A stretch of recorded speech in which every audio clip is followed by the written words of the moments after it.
ચરાઈદીઓ મૈદમ વિશ્વ heritage site પર વિશ્વ હેરિટેજ સપ્તાહ 2024ની શરૂઆત કરવામાં આવી। યુનેસ્કો વિશ્વ હેરિટેજ યાદીમાં તાજેતરમાં સામેલ થયેલા ચરાઈદીઓ મૈદમ વિશ્વ હેરિટેજ સાઇટ પર વિશ્વ હેરિટેજ સપ્તાહ 2024ની શરૂઆત થઈ છે। આસામના પુરાતત્વ નિર્દેશાલય દ્વારા આયોજિત આ કાર્યક્રમનો હેતુ પ્રદેશની સમૃદ્ધ સાંસ્કૃતિક વારસાને ઉજવવાનો અને પ્રોત્સાહિત કરવાનો છે। સપ્તાહભર ચાલનારા આ ઉત્સવની શરૂઆત પરંપરાગત શોભાયાત્રા સાથે થઈ, જેમાં આસામની જીવંત સાંસ્કૃતિક પરંપરાઓનું પ્રદર્શન કરવામાં આવ્યું। શોભાયાત્રામાં સ્થાનિક કલાકારો દ્વારા પ્રદર્શન, પરંપરાગત સંગીત અને નૃત્યનો સમાવેશ થાય છે, જે આહોમ વંશના ઊંડા મૂળ ધરાવતી વારસાને પ્રતિબિંબિત કરે છે, જેના સમાધિઓ મૈદમ તરીકે ઓળખાતા છે। આ સાઇટ પર સંરક્ષિત છે। ઉદ્ઘાટન સમારોહમાં વિધાનસભ્ય ધર્મેશ્વર કોનવાર અને મુખ્ય પર્યટન અધિકારીઓ સહિત અનેક મહાનુભાવો ઉપસ્થિત રહ્યા।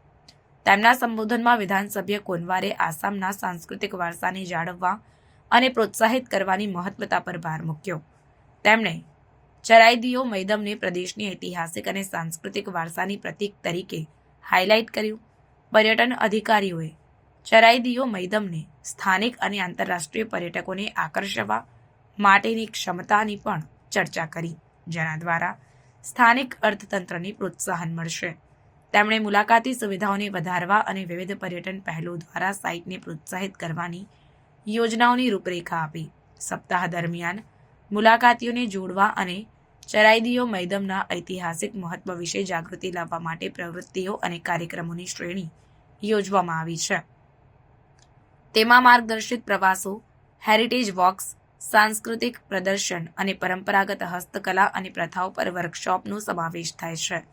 વિદ્યાર્થીઓ માટે શૈક્ષણિક કાર્યક્રમો અને ઇતિહાસકારો અને પુરાતત્વવિદો સાથેની ઇન્ટરેક્ટિવ સત્રો પણ કાર્યક્રમનો ભાગ છે, જે સાઇટ વારસાની ઊંડાણપૂર્વકની સમજ અને પ્રશંસા ફોસ્ટર કરવા માટે છે।